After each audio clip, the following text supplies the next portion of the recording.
For centuries, the name Mary Magdalene has been whispered with suspicion, as if it carried a stain, a moral burden that was never hers to bear. When people speak of her, the first image that often comes to mind is that of a repentant prostitute at Jesus' feet, weeping over her sins. But what if that image was a later invention? A calculated effort to silence something far greater than repentance? What if Mary Magdalene was, in fact, the greatest threat to the power being consolidated at the foundation of institutional Christianity? The canonical Bible never calls her a prostitute. Not once. That label came centuries later, when church figures began merging Magdalene with other unnamed women from the Gospels. A mistake, perhaps, but it might also have been something far more intentional. After all, why minimize the very woman who, according to all four Gospels, was the first to see the risen Christ, the first witness to the resurrection, the central event of the Christian faith? Shouldn't that place her at the heart of the story, not pushed to the margins? Mary Magdalene appears at pivotal moments in Jesus' life. She is present at the crucifixion, the anointing, the burial, and finally, the resurrection. Peter, John, and the other disciples fled, but she stayed. The apostles were in hiding. She went to the tomb. Jesus had died, and it was to her that he first appeared. Is that just a detail, or is it a message? What was Jesus trying to show us by choosing Mary as the first witness to the most miraculous moment of his journey? The Apocryphal Gospels, the texts excluded from the official Bible, reveal another face of Mary Magdalene. In the Gospel of Mary, she is not just a disciple, she is the one who understands the hidden teachings. Peter confronts her, he doubts her, and she responds firmly, not as someone submissive, but as a teacher, standing as an equal. In the Gospel of Philip, there are phrases suggesting a deep spiritual intimacy between her and Jesus. This is not threatening because of sensuality, but because of what it symbolizes. Imagine the impact of a woman being recognized as the wisest among the disciples in a patriarchal culture of the first century. Imagine the discomfort of religious leaders realizing that Jesus himself valued the intuitive and spiritual wisdom of a woman, perhaps even more than the 12. Mary Magdalene was dangerous not because she had sinned, but because she was free, wise, and deeply connected to the invisible. And that combination has always disturbed those who depend on keeping the system intact. She wasn't diminished by accident. She was erased because she knew too much, saw too much, understood too much. Her story reveals more about us than about her. It uncovers the ancestral fear we carry toward feminine wisdom, intuition, and unauthorized truth. And maybe that's why, even after 2,000 years, her name still burns like an ember at the edge of the official story, like a memory that refuses to be forgotten. Maybe that's why you're still here, breathing deeply, thoughts racing, heart unsettled, because something in you resonated, and when the soul recognizes a forgotten truth, it moves, it speaks, it marks, it won't let go. So write, share what you felt, what you saw, what touched you, and subscribe, not out of habit, but because there is so much more waiting for those who choose to continue. Some doors only open when we show we're ready to walk through them. What few people realize is that Mary Magdalene didn't disappear from the texts by accident. She was silenced in the midst of an invisible war between two worldviews, one based on institutional authority, and the other rooted in direct experience of the divine. While the apostles argued about laws, structures, and hierarchy, Mary spoke of visions, revelations, and inner wisdom. This wasn't just a difference in vocabulary. It was a deep conflict over the meaning of spirituality itself. And in that conflict, it wasn't just Mary who lost. We all did. In the Gospel of Mary, the tension between her and Peter is palpable. He asks why Jesus would have entrusted her with teachings he didn't share with them. That single line echoes centuries of institutional discomfort with feminine power. Mary responds without fear, "I do not lie. What I told you is what the Master revealed to me." The phrase is simple yet explosive. It wasn't about gender. It was about revelation. She was declaring, clearly and directly, that true wisdom doesn't depend on titles. It comes from spiritual intimacy. Early Christian esoteric tradition acknowledged something we've since forgotten: the existence of two layers of teaching, one visible, public, accessible to all, and another deeper, reserved for those who were ready. In this context, Mary Magdalene wasn't just a follower. She was the initiated one, the one who passed through the veil. And that changes everything. Because if she truly understood what Jesus taught behind his words, then perhaps we've only been taught half the story, the half that was officially approved. In texts like the Pistis Sophia, Mary Magdalene asks dozens of questions, deep, philosophical, spiritual questions, and Jesus answers with patience and depth. She is not silenced, she is heard. She speaks more than any other disciple in these writings. And that raises an unavoidable question. Why did the Church choose to hide precisely the texts where a woman leads the spiritual dialogue? What fear is this? Of a wisdom that doesn't use a pulpit, but simply looks into your eyes and asks with sincerity. For centuries, this figure was wrapped in layers of fog. First, they made her a symbol of repentance. Then, a sexual sinner. Later, a decorative object of devotion.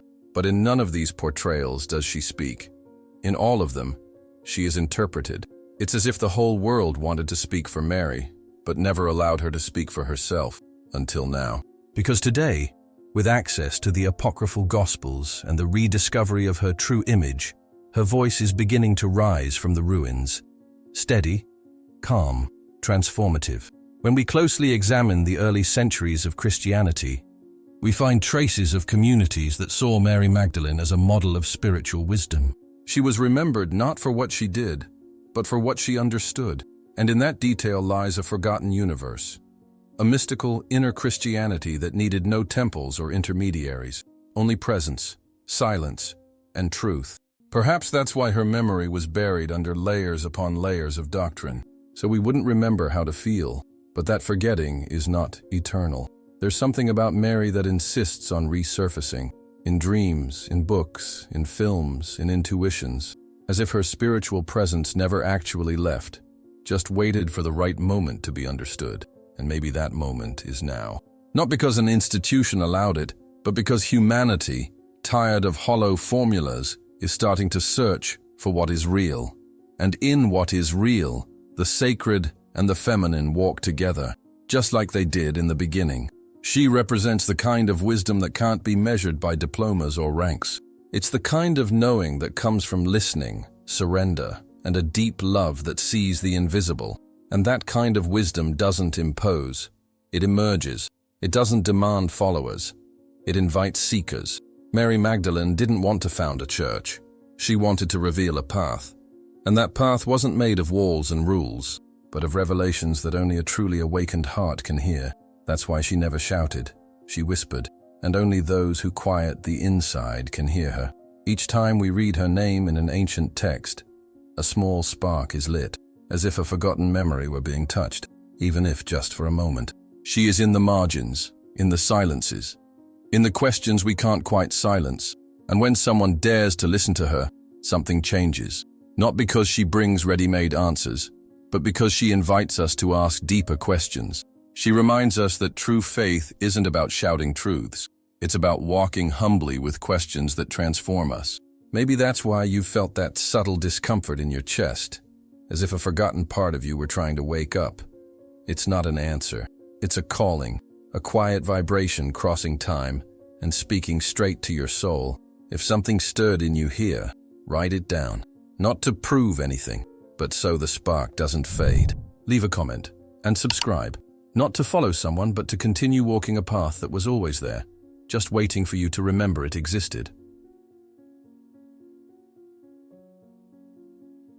Few people realize that the Gospels we know today are only a fraction of the Christian writings from the early centuries. While the 4 canonical Gospels were chosen to create a uniform, institutional narrative, dozens of others were set aside, labeled heresy or simply forgotten. Among them, the Gospel of Mary, the Gospel of Philip, and the Gospel of Thomas contain teachings that challenge everything we've been taught. And it is within these hidden texts that Mary Magdalene appears most vividly and most brilliantly. The Gospel of Mary begins with the disciples confused after Jesus' death. They don't know what to do. They are consumed by fear. And it is Mary who rises and says, "Do not grieve or be disturbed. Grace will be with you and protect you." She consoles them, encourages them, But Peter, unsettled, asks why she received revelations the others did not. The tension is clear. Mary speaks of a vision with the Master, where he guides her through invisible planes of the soul. It is a spiritual account, not a doctrinal one. In the Gospel of Philip, there's a line that has sparked discomfort for centuries. The companion of the Savior is Mary Magdalene. Christ loved her more than all the disciples and used to kiss her often on the mouth. The text is fragmented. Some words are missing, but the impact remains, not because of the kiss itself, but because of what it symbolizes. In Gnostic traditions, the kiss was a mystical act of knowledge transmission. This suggests Mary was the bearer of gnosis, deep spiritual wisdom, and that changes everything. These Gospels were discovered only recently, in findings like the one at Nag Hammadi, Egypt, in 1945. Preserved in jars buried by monks who knew persecution was coming, these texts survived nearly 2,000 years in the silence of the earth. Once translated, they revealed a mystical Christianity, one centered on self-knowledge and inner union with the divine. A Christianity where Mary Magdalene was not a sinner, but a spiritual guide, and her voice rises again, strong, from the pages long buried. What these texts reveal is a conflict between two forms of Christianity, one of structure and one of experience. The former seeks control, organization, and power. The latter seeks awakening, transformation, and inner truth. Mary represents the second. That's why she was excluded, because her presence was a living threat to religious domination built on guilt and fear.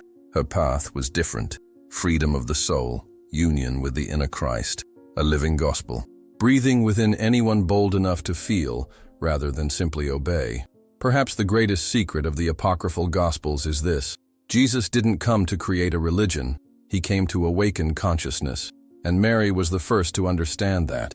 That's why she appears as the interpreter of the unseen, the translator of what cannot be put into words. While others argued about who held power, she wanted to know what it meant to love. While they debated laws, she dove into visions. Mary is the living metaphor of a spiritual path that doesn't need temples, only eyes that see beyond the surface. And maybe, as you read all of this, you feel something hard to explain, as if a part of you knows you've heard this story before, even without ever reading it. Because certain truths don't need to be taught, only remembered. And when the heart recognizes an ancestral memory, it never forgets again. If something inside you awakened, write it down. Leave a comment, not to argue, but to leave a trace of that remembrance. And subscribe, not out of curiosity, but because of that quiet, unshakable sense that there is more to come.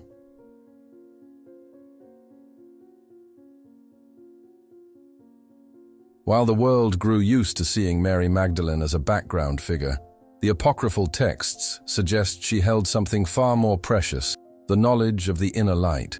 In many ancient mystical traditions, this light symbolized the awakening of consciousness, the point where the human touches the divine. Mary didn't just understand this, she lived it.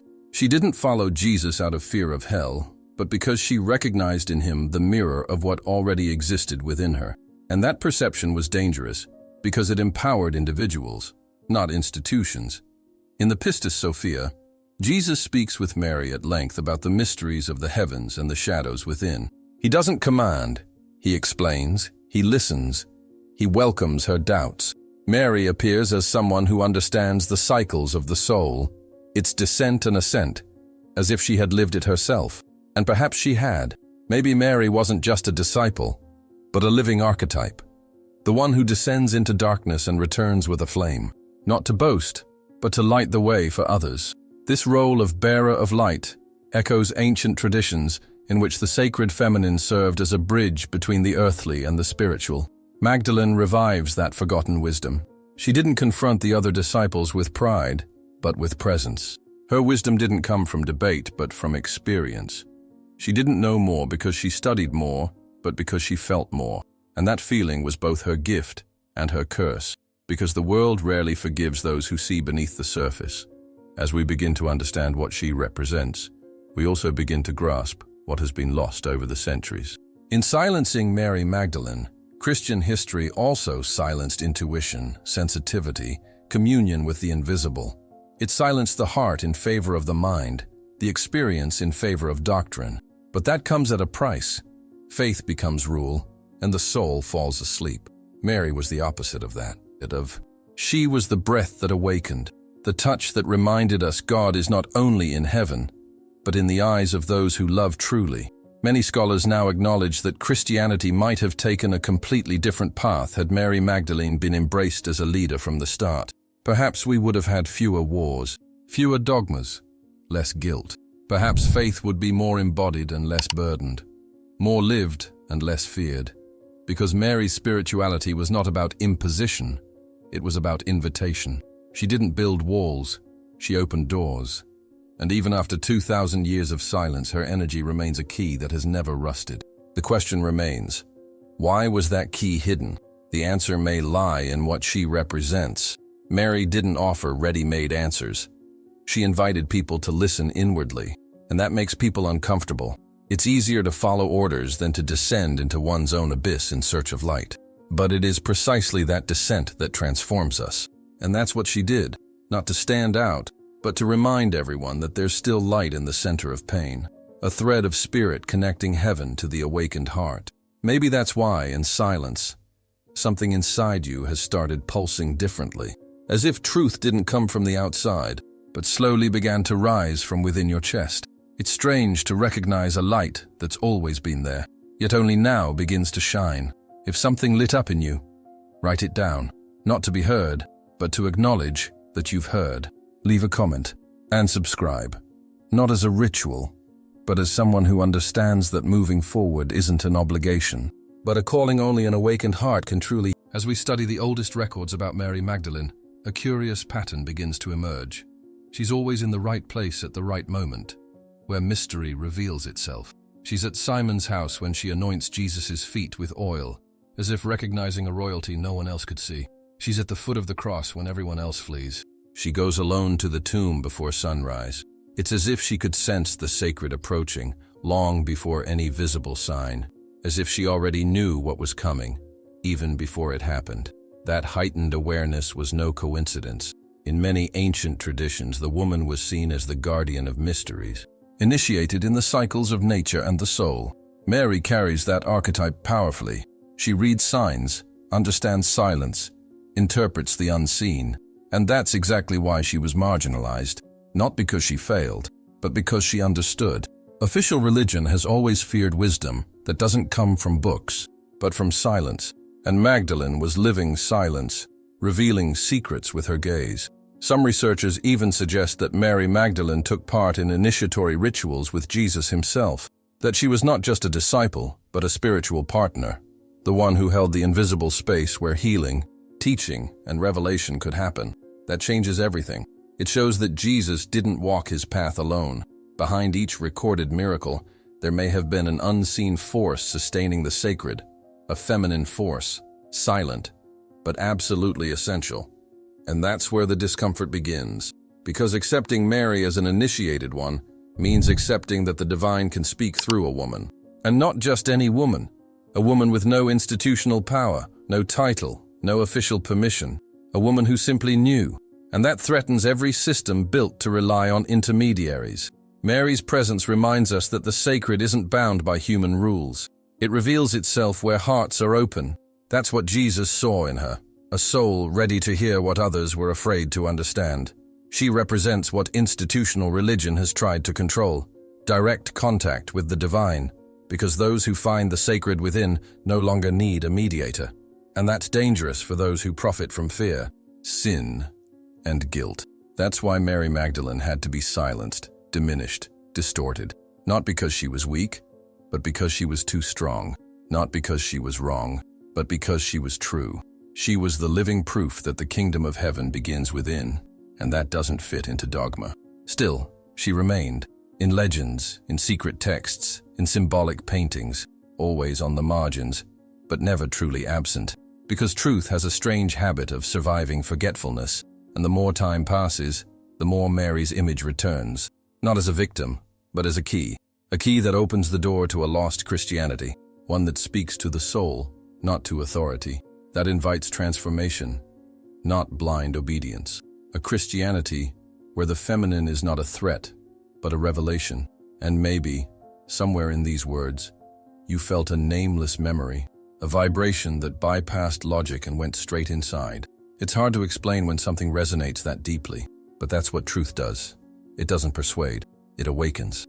If that happened to you, write it down. Not out of duty, but because the soul, when it touches a forgotten truth, needs to respond. Leave a comment and subscribe, not as a reflex, but as someone who chooses to follow the invisible thread they've just rediscovered.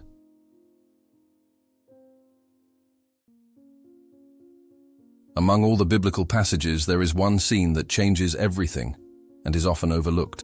On the morning of the resurrection, Mary Magdalene goes to the tomb. Jesus' body is gone. Desperate, she weeps. Then she hears a voice. "Woman, why are you crying?" She doesn't recognize him. She thinks he is the gardener, until he calls her by name, Mary. In that instant, something shifts. She sees him. She knows him. It is the risen Christ. The first person to witness this miracle was not an apostle, priest, or leader. It was her. That moment is so symbolic it cannot be ignored. The resurrection is not just a physical event. It is a spiritual one. And Jesus chose Mary to be the first soul to witness this new reality. Not by accident, but by recognition. She understood. She was ready.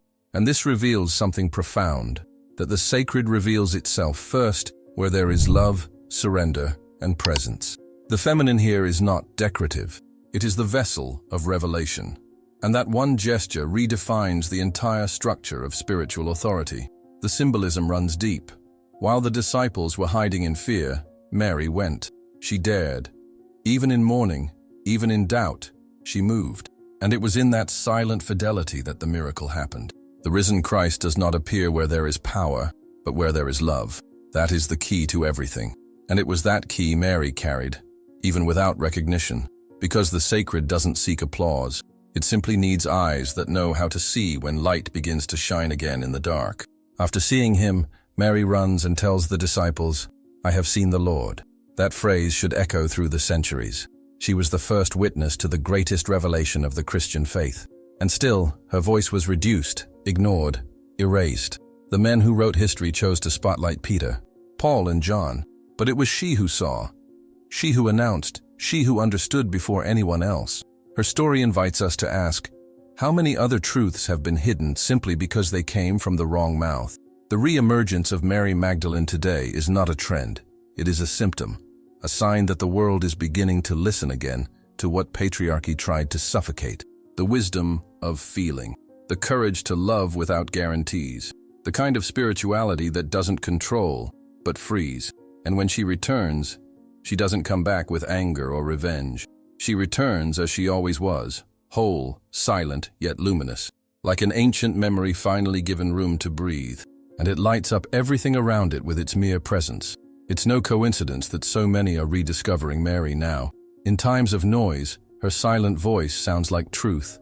In times of urgency, her steady gaze feels like a harbor.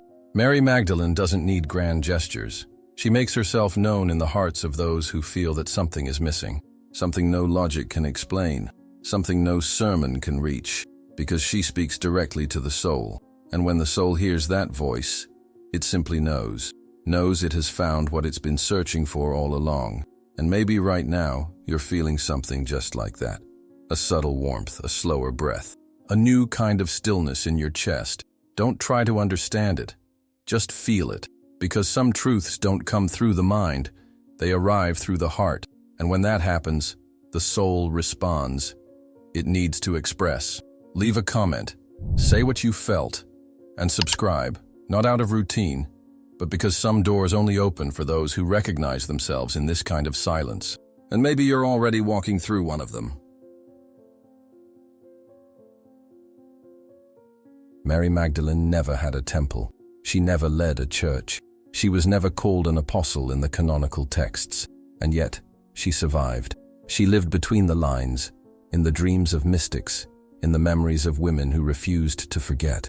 She was turned into a legend, then into sin, then into silence. But she was never fully erased, because what she represents is greater than any narrative. Mary is the symbol of what cannot be destroyed, the spiritual truth that endures. even when buried for millennia. For a long time, people believed she was just a forgiven sinner, but now we know. She was the first initiated one, the confidant, the hidden teacher. And that revelation doesn't just change her story, it changes ours. Because if she was erased for being who she was, then the world has also erased parts of ourselves that carry light. How many times has your intuition been dismissed? How often has your sensitivity been mistaken for weakness? Mary Magdalene invites us to reclaim those parts and honor them as sacred again. There is something deeply subversive about her presence. She reminds us that the sacred does not need permission, that the true encounter with the divine doesn't follow protocols. It pulses quietly, from within. She also teaches us that seeing Christ isn't about being in the right place. It's about having the right heart. And that, no one can take from us. Magdalene is therefore a mirror of the awakened soul, the one who has fallen, cried, loved, and still chosen to continue. Because those who truly love, even in ruins, still choose light. If we look closely, we'll see that her story is cyclical. She appears, is forgotten, and reappears, like the human soul, like truth itself, like everything that truly matters. And maybe that's her greatest strength. She doesn't need to impose. Her presence is like a warm breeze entering through a half-open window, a scent that awakens memories, a feeling that we've been here before, and maybe we have. Because what Mary represents isn't new, it's ancestral, and everything ancestral eventually returns. With every new discovery about her, the spiritual world seems to realign itself. Every time her name is restored with dignity, it's as if a missing piece of the puzzle falls into place. Not just for her, but for all the silenced feminine voices throughout history.